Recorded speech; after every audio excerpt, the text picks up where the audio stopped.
this set over here. Okay, so we want to use these next 3 weeks, these next 3 classes to really, really delve in to the Chanukah story, really try to unpack some of the aspects of the Chanukah story that we maybe don't necessarily pay enough attention to.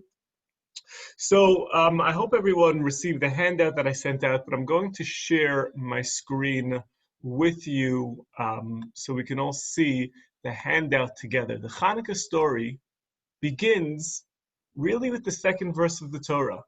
And that's something that is very fascinating to note, as we're going to see, because Chanukah is one of the 2 holidays that are not from the Torah. Chanukah is a rabbinic holiday, together with what other holiday? Purim.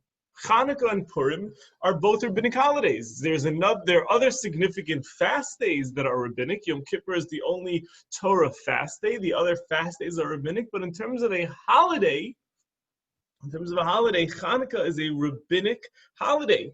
But it's different even than Purim, because even though Purim is a rabbinic holiday, the story of Purim is a biblical story. We know the story of Esther is Megillas Esther, the book of Esther, which is the final book of the Torah, of the Bible. So the Chanukah is unique in the sense that it is a rabbinic holiday revolving around a story that's not even a biblical story. Now that might not necessarily seem that significant right now, but as we're going to see throughout the series, that is actually going to play a very, very important role in understanding the deeper message of Chanukah and what it is. So, as we've said in the past, every holiday that we have, even though there is a story that brings us into the holiday, there's a story that we tell our children and that we review for ourselves. There's a story that allows us to at least get a perspective of what the holiday is about. There are no holidays that are purely commemorative. Even the Passover story, like for those who were on the Lunch and Learn yesterday, I said this, even the Passover story, even the Purim story, the holidays themselves are not supposed to be celebrations of stories that happened 2,000 years ago, 3,000 years ago, right? We don't make holidays just for the sake of commemorating stories. We make holidays because there is something in our connection to Judaism, our connection to spirituality, connection to our souls, connection to God that we're supposed to experience during that time by fine-tuning, by tuning in to the messages of that holiday.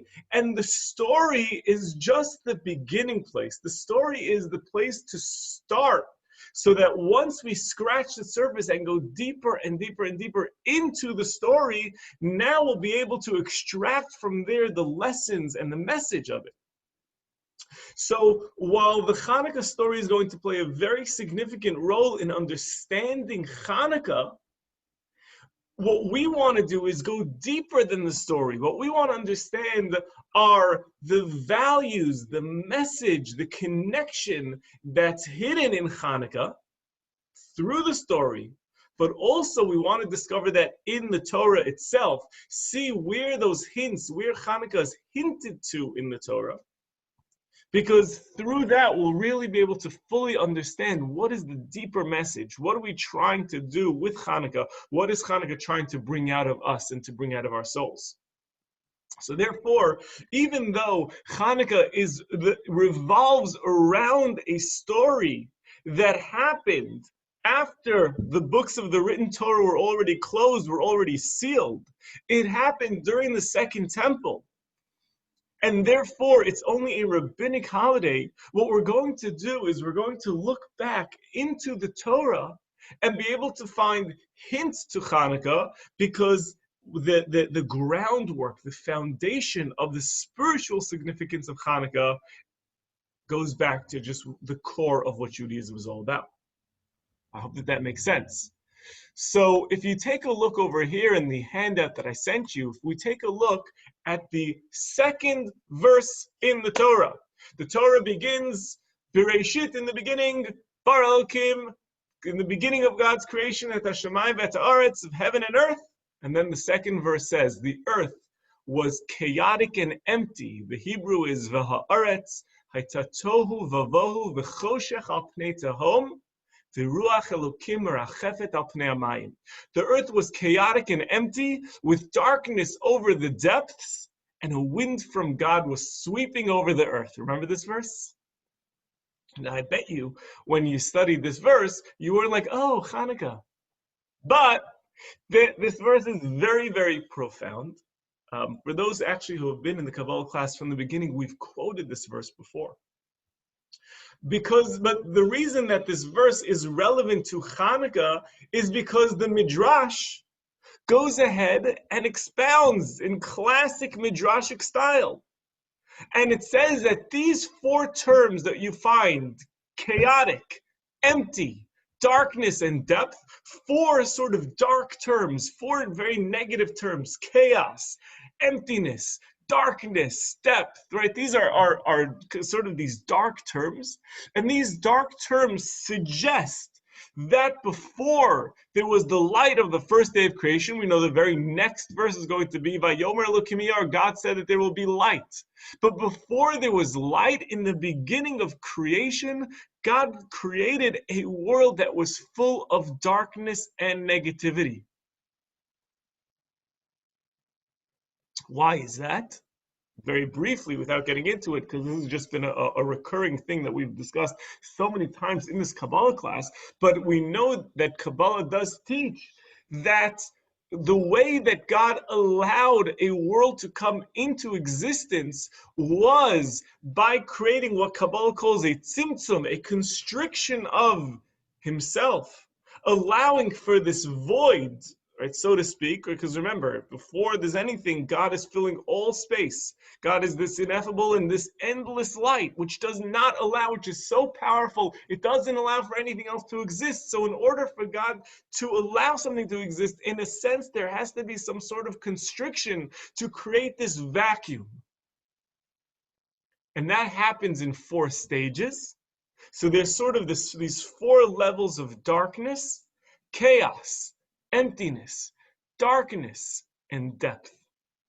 And the Midrash, in classic Midrashic style, says that these four terms of darkness, and what the Midrash is going to do is really, in a couple of sentences, give really the full history of the Jewish people.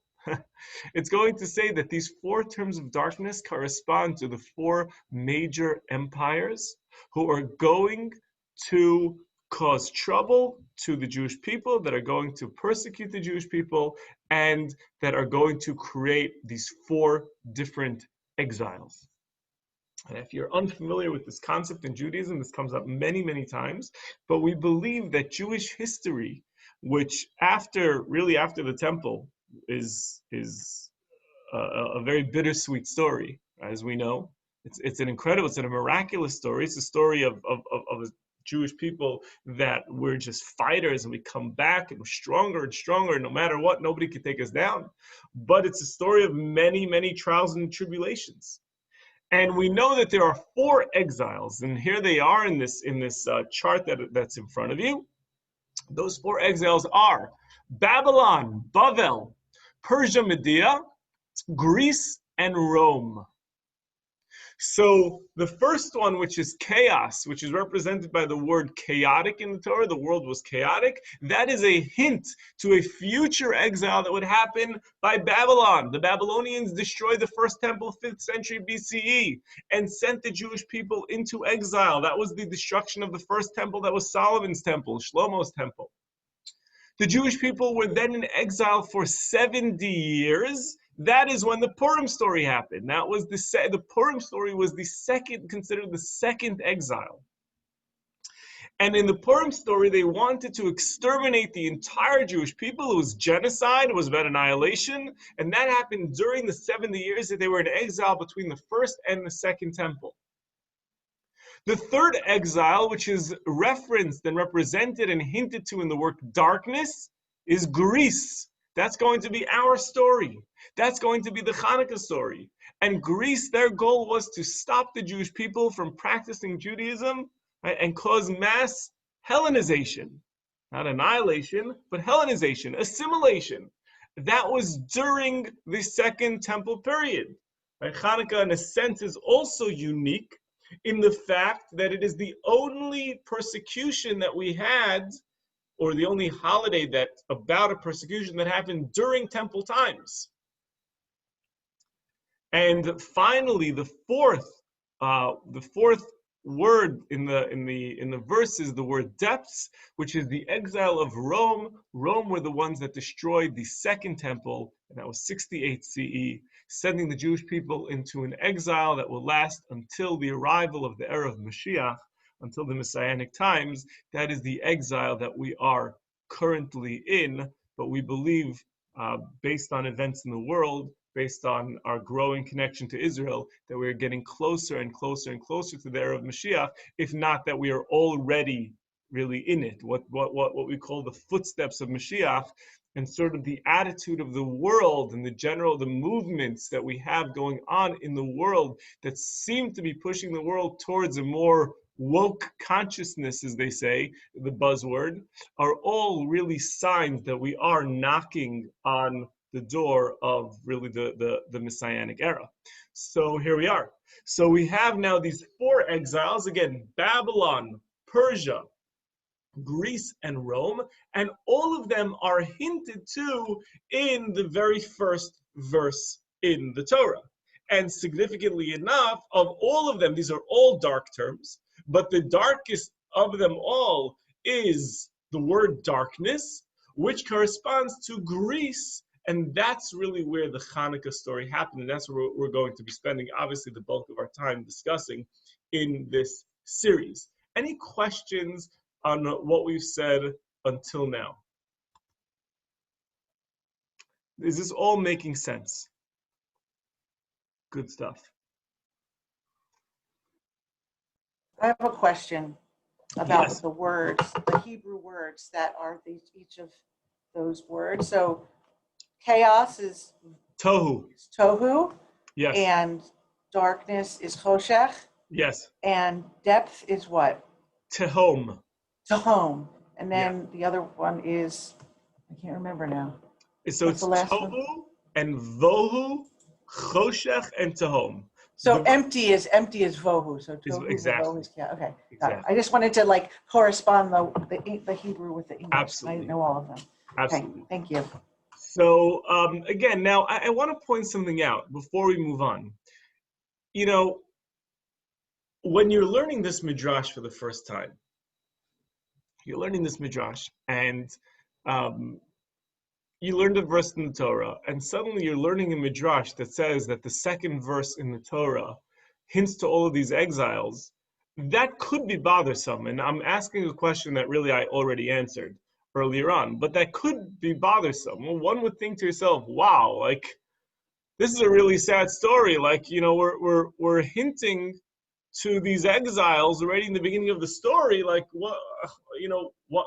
Why is God building in it, the fact that it's so early? The fact that it's part of the creation story. I mean, remember, this is even before God says, "Let there be light." This is before the creative process even began, and you're already telling me about exile? Come on. We didn't do anything wrong yet. It's literally like, you know, you come to class on the first day, and your teacher's like, welcome, boys and girls. I'm so happy that you're here. Here are going to be the punishments that we're going to have this year. Like, you didn't even tell me the subject yet. Like, why are we introducing the exiles? Why are we hinting to the exiles in the second verse in the Torah? And like I said, I sort of answered that question already, because the exiles are really just a manifestation of the inherent darkness that's part of the creative process to allow a creation to exist. In as much as the purpose of creation is for us to feel independent, to feel like individuals and to step onto this earth and look around and say, we are here to make this a better world.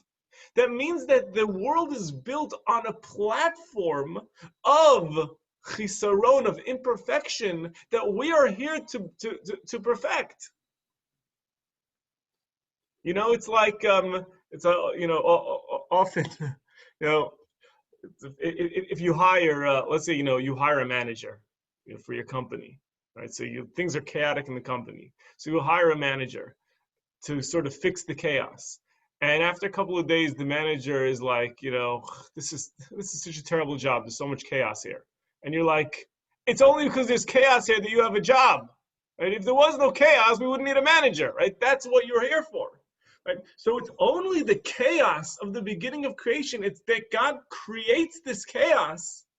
And because God creates this chaos, now there's a world for us to come onto, to exist, to perfect. Without that chaos, there would be no need for us. Without any need for us, there would be no space for us. There would be only godliness. God has to conceal himself. So the idea over here, just to be absolutely clear, the idea, and again, we need to accustom ourselves to the language of the Midrash, to the language of our sages that write things in deceivingly simple ways. When the sages say that in the second verse of the Torah, the 4 exiles that the Jewish people are alluded to, they're not saying that God decreed from the onset that there was going to be such pain in the world.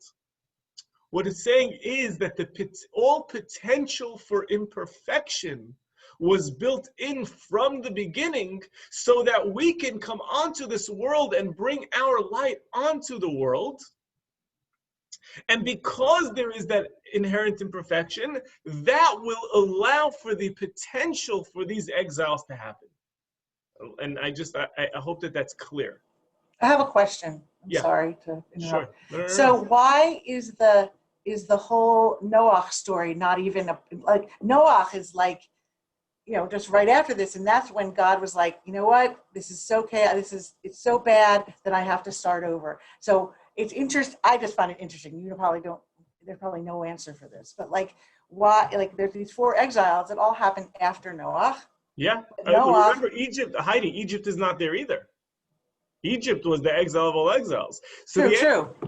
But I figured if it was in like a time, like if there was a time order of it, it's interesting because it's like the next thing that happens. Sure, it's a great question. And again, I thought it was interesting. I just found it absolutely is. And again, and you will see that there's this darkness is not only evident in those 4 exiles. You're right. The darkness that happens during the times of Noach and the flood, right? And again, right, there's even this hint over here early on in creation, even before God starts creating it. It already mentions the waters, right? So that means there's water over here, and that's certainly connected to the waters of Noach. So yes, there are these 4 aspects. You'll find them in Egypt also, 100%. The darkness that's inherent in creation will rear its ugly head in other places as well.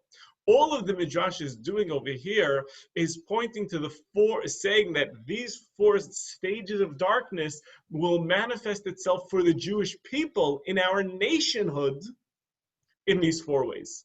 But absolutely correct. You're right that they are existent in other places as well. And we'll see some of them even today, even here. Okay, good. So with that being said, we see.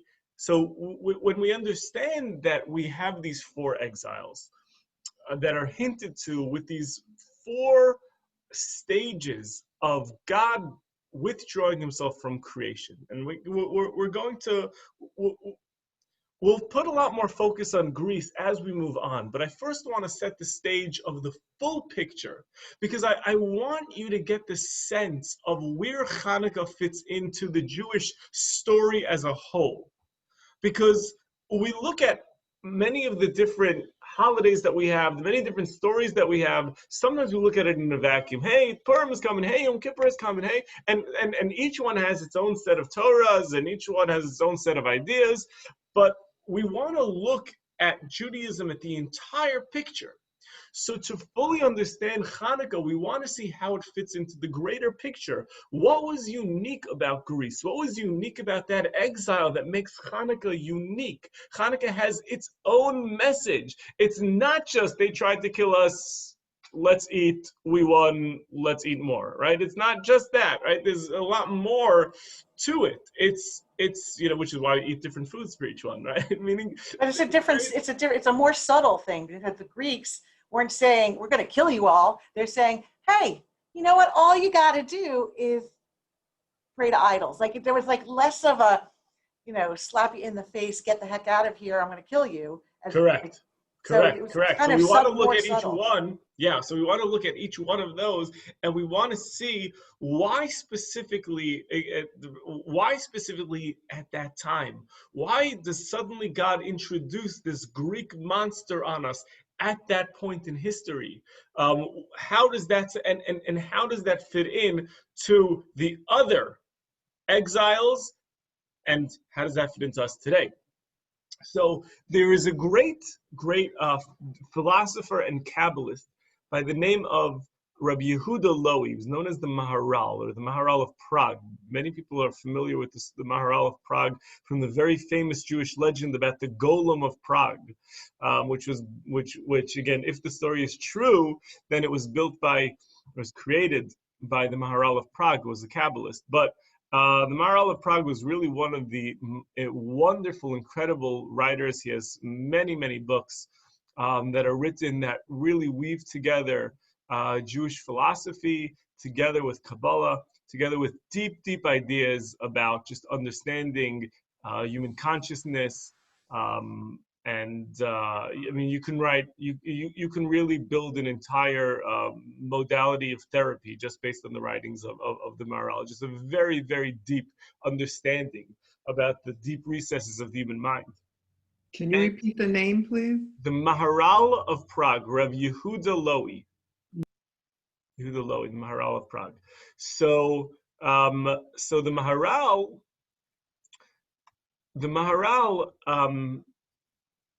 points out, teaches that the four exiles correspond to the four different realms, the four different parts of the human being, which also we've mentioned in previous classes.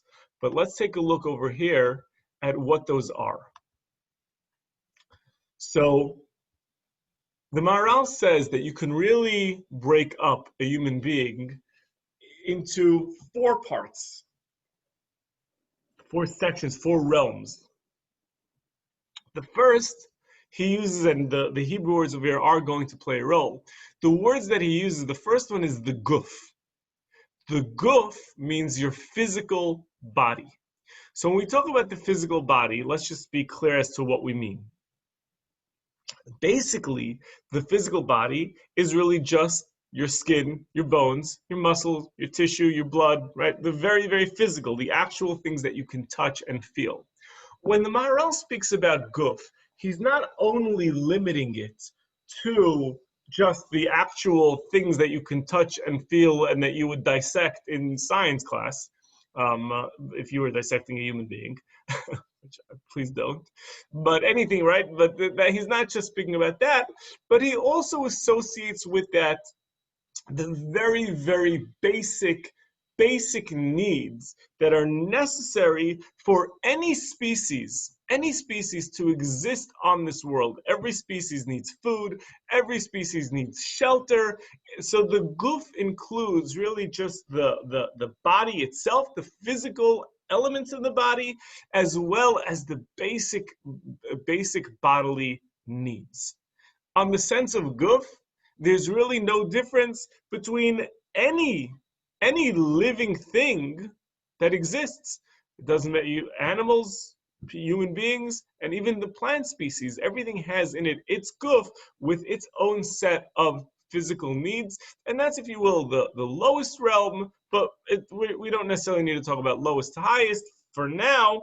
But it's the first realm of any living being and of the human being as well.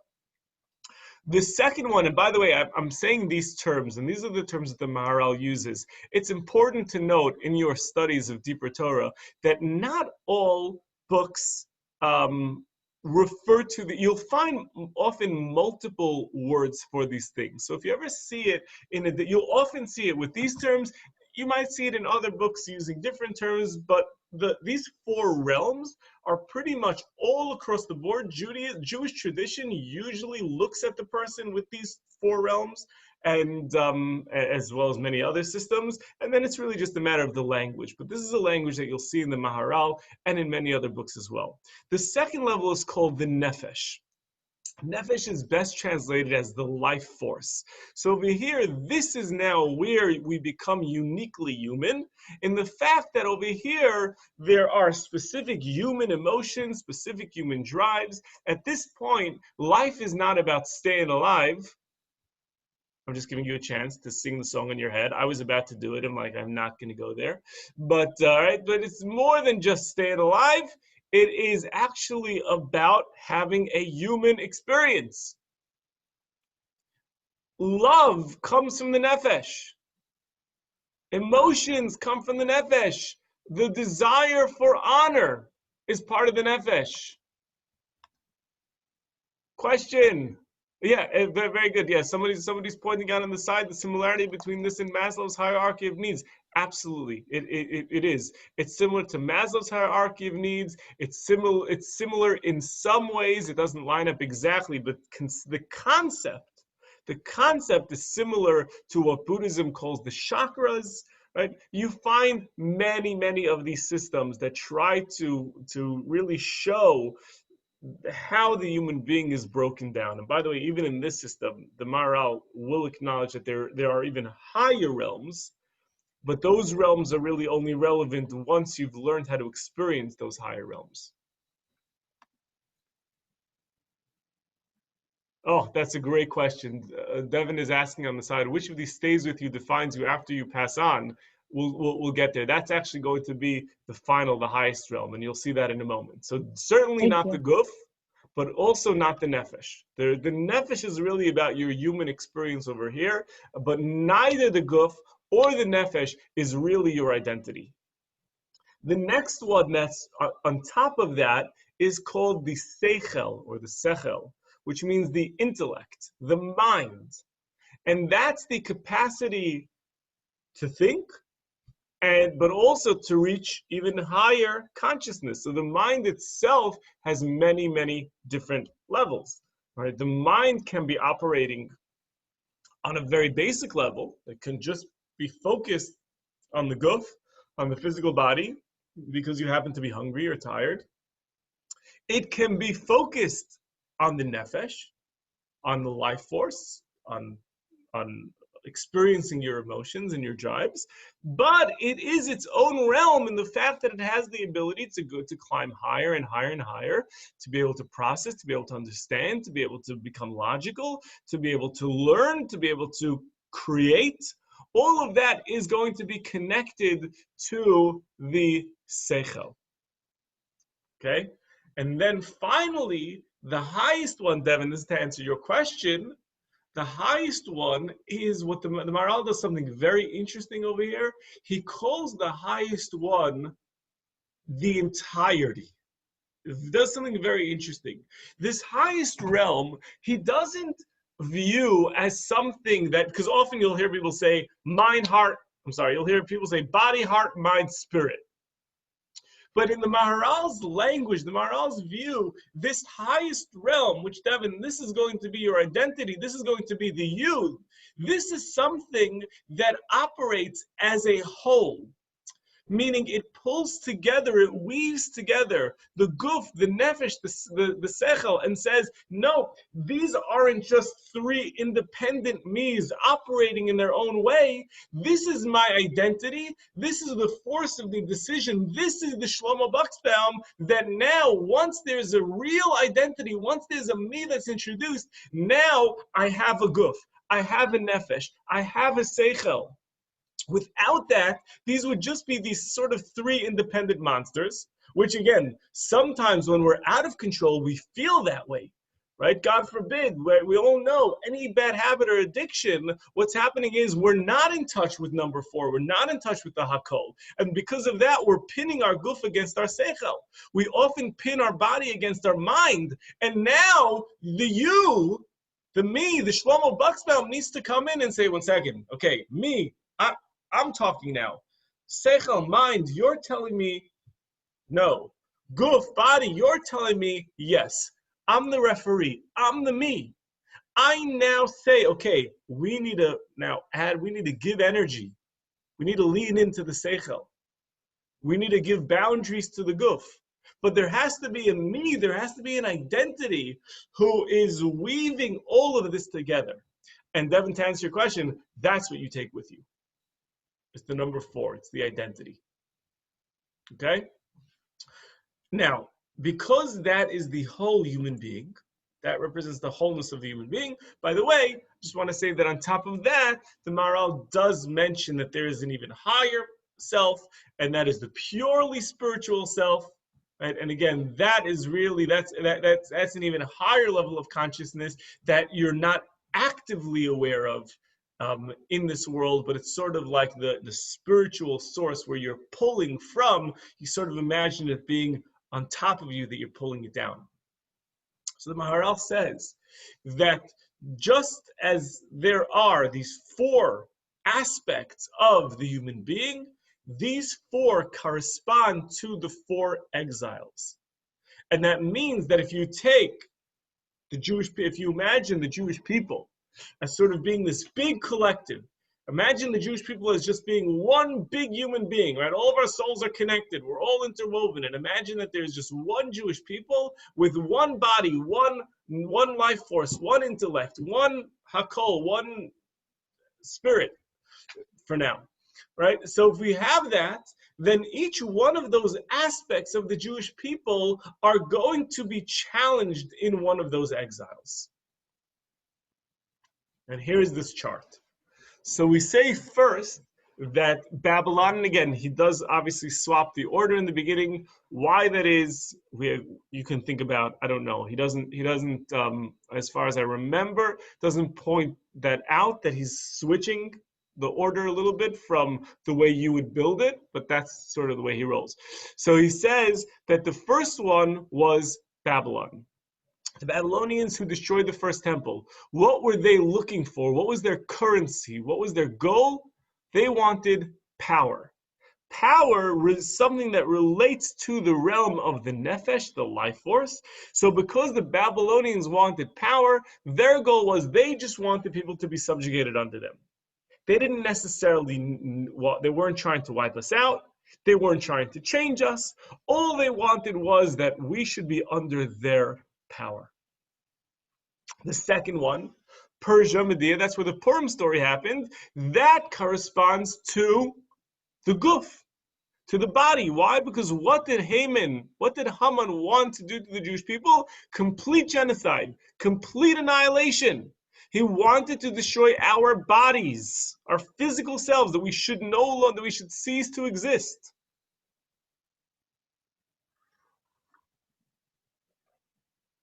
That corresponds to the guf level, the body level. Then comes along Greece, the Chanukah story, and Heidi, like you said so beautifully, what were the Greeks about? They were an ideology. It's true they killed a lot of people, but it wasn't because they didn't need to kill us. Their goal wasn't to kill us. Their goal was they wanted us to Hellenize, to go with their ideology and to adapt to their religious beliefs. So Greece corresponds to the seichel, to the intellect. And then finally, the current exile, which began with the destruction of the Second Temple 2,000 years ago by Rome, but the exile itself has sent us really into, this is obviously by far the longest one, this has sent us into a whirlwind where everything, we have, in this current exile, we've got everything. We've had holocausts, we've had just nations that wanted the power over us, and of course, really currently where we are today, at least where we are in the Western world, is also an ideological battle.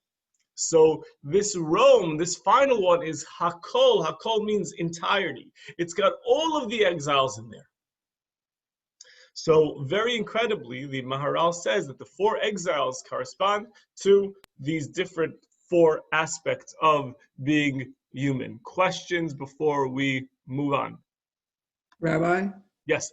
Does that include Egypt then? No, so Egypt was the mother of all exiles, but remember that Egypt was different because Egypt, we were not yet a nation. We were born in Egypt. These are the exiles that happened to the Jewish people once we were already a nation. Oh, okay. Sorry. Okay. No, that's a good question. Thank you for clarifying that. Any other questions on this? Is this making sense? Everything line up well?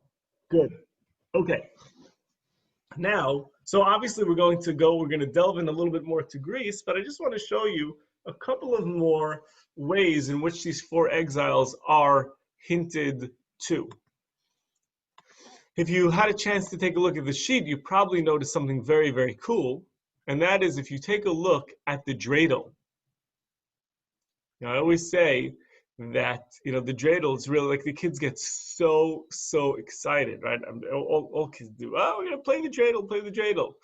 I need to be careful because we're being recorded. I'm going to send the recording out a little bit, and I don't want to say anything to criticize, our holy sages.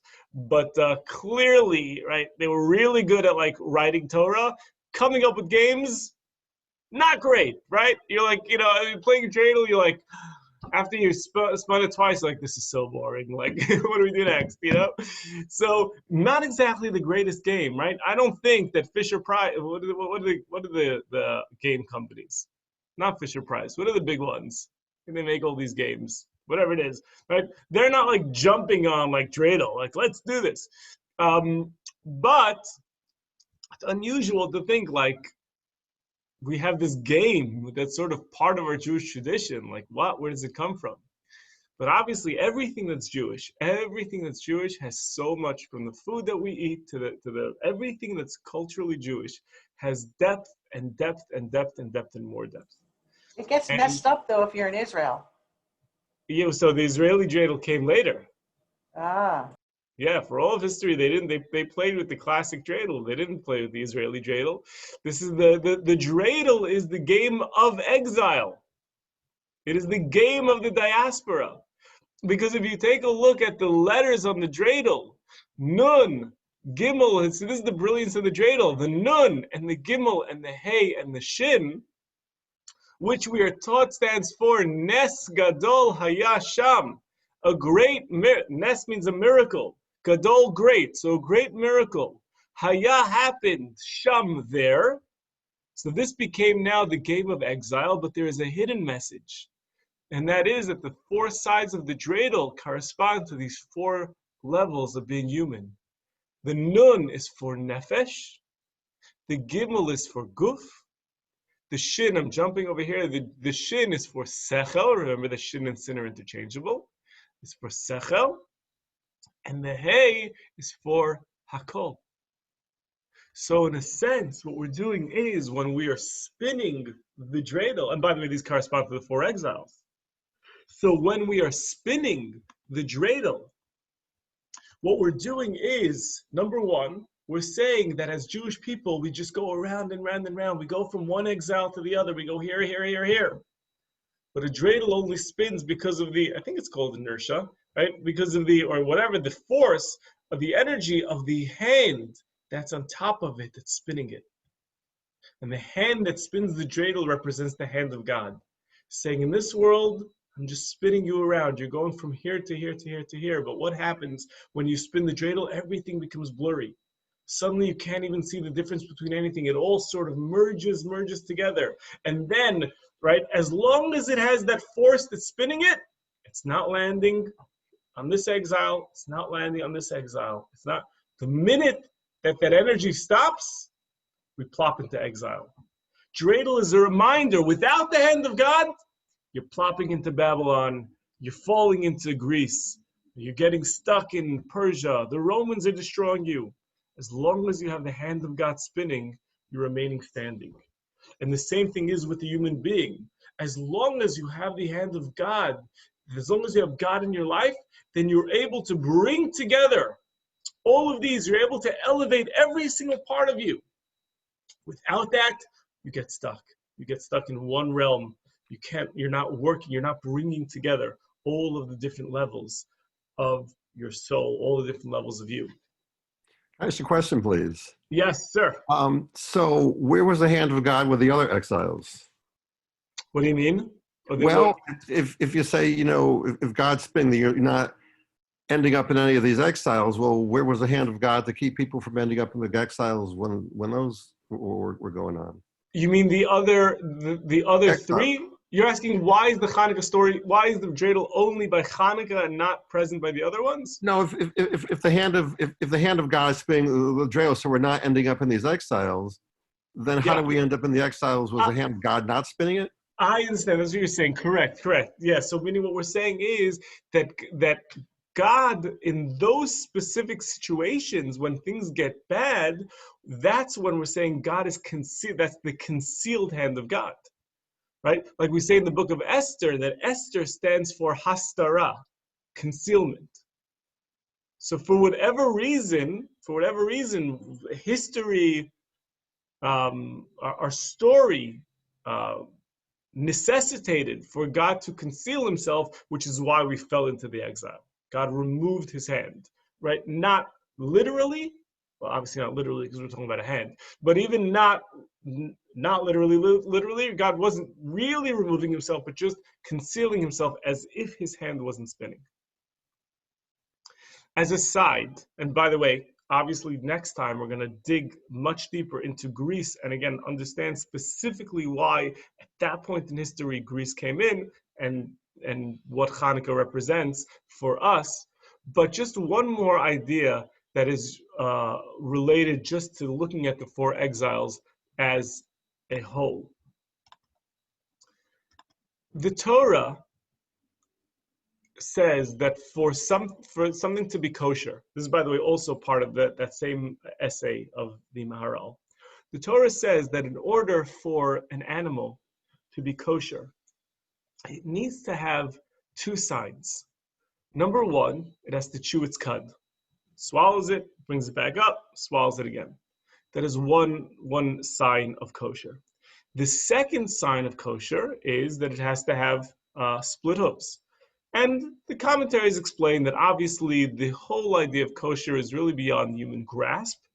We don't fully understand how our souls are affected by what we eat. So therefore, for us, we know that there's different categories of laws. And there's a category of law called a chok, which means things that we understand are part of our more spiritual fabric, things that we can't necessarily understand, but that being said, the symbolism of it does help us at least somewhat grasp it. So the symbol of these two things are, number one, something that chews its cud. So the chewing its cud shows a slower eating process, and a slower eating process means that this thing is less connected to the physical world. So therefore, since for us, every single time we eat, eating is something that relates to the guf, it relates to the body. Right? So we're always building up our body. Anytime that we add fuel to our body, if we do that without adding fuel to our souls, then we're becoming more of a body, less of a soul. Not good.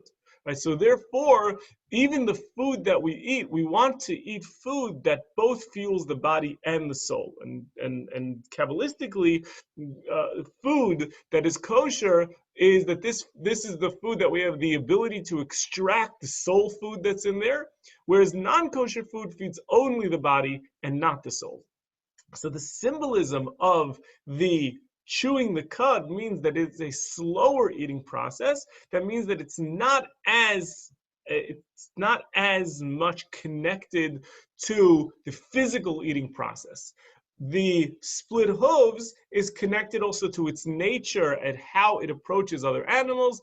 Animals with split hooves are typically more domesticated, less aggressive, whereas animals that don't have that are considered more aggressive. And that's Rabbi Shimshon Paul Hirsch and others explain why these symbols sort of give us an idea of why these foods are, again, this is all kosher is more connected to how it affects our souls, but this sort of gives us a clue into, how it affects our souls. So 1 second, I've just paused for a moment. I saw it looked like there was a question on the side. Oh, yeah, Renee, I see your question on the side, and I think that'll become more clear in the next class. We'll answer that. So if we take a look at most animals that are not kosher are lacking both of these signs. But interestingly enough, the Torah points out that there are going to be certain animals that are going to have one sign and not the other. So the Torah felt that it was necessary to list the animals that have one sign and not the other, even though the Torah already said it's got to have two signs. So we would know, okay, if it only has one sign, then it doesn't have two signs. It's not kosher. But yet the Torah said, you know what? I'm going to tell you, God, Hashem says, through the Torah, I'm actually going to list 4 animals, and these 4 animals are animals that do not have two signs, but they have one of those signs. Of those 4 animals, 3 go into one category and 4 go into the other category. The 3 that go into one category are the camel, the hare, and the hyrax. All of them chew their cud, but don't have split hooves. The pig has split hooves, but doesn't chew its cud. Now, obviously, we know as Jews, that everyone knows that if you're a Jew, if you think about the animal that is like the prototype of not kosher, it's the pig, right? Nobody says, oh my gosh, that person, look at them, they're in that restaurant and they just ordered some camel. They're so, right? It's like not, you don't think of that as like obnoxiously not kosher. I don't know anyone that's ordered camel, right? But just this idea, right? If you think about, right, what is, if somebody was putting out, a food brand that said not kosher, or let's just say, right, we know some of the movements, right, when they came to America, when certain movements wanted to really establish that, like, we are done with all this dogmatic Judaism. Right, so they made the very, very famous banquets and conferences where they officially said this is the beginning of a new Judaism in America where we do not keep kosher. They didn't serve camel. What did they serve? They served pork. Right? Bacon. Yeah, exactly. That's it's all about classic. the bacon. It's all, yeah. So what is the reason why we sort of look at the pig as being that? So if you take a look, and especially since, if anything, if you would think a pig at least has one of the signs, maybe it's even just like a little kosher, right? But yet it is like the sign of, not. And the reason, the commentaries say something that is fascinating. They say that all of the other one-signed non-kosher animals, so they're the sign that would make them deceivingly kosher is on the inside. They chew their cud, but nobody really notices that. So they're not making any sort of declaration. Whereas the pig, because it has a kosher sign, and that kosher sign is on the outside, and it's the hidden sign, the one that you don't see, that's the one that makes it not kosher. So the pig becomes a symbol of something that is deceiving. It's trying to make you think that it's kosher, but it's really not. Meaning, it says when the pig rolls, and again, I haven't watched pigs that much, but apparently when they roll in the mud, apparently they pick up their legs or their hair, whatever, and they show you their split hooves. It's as if they're making a declaration like, look, check me out, I'm so kosher. But you don't see that on the inside, they don't chew their cud. The Maharal says that for the first 3 exiles, the Jewish people saw, whether it was Babylon, Persia, or Greece, even though they were tempted, but they at least knew, they had understood that what they were doing was problematic. many of the commentaries say something very, very deep, that in every single exile that they went through, there was something for them to learn from there. There was some kosher side. There was something that they had to gain. That's really true across the board, right? But the problem, that as Jews, we need to understand that in every single exile that we go through, there are things that we're supposed to learn and things that we're supposed to reject. So as long as we're clear, as long as we understand, okay, we need to figure that out. We need to say, okay, there's good things here and there's bad things here, and we need to keep our eye on what's good and let go of the bad.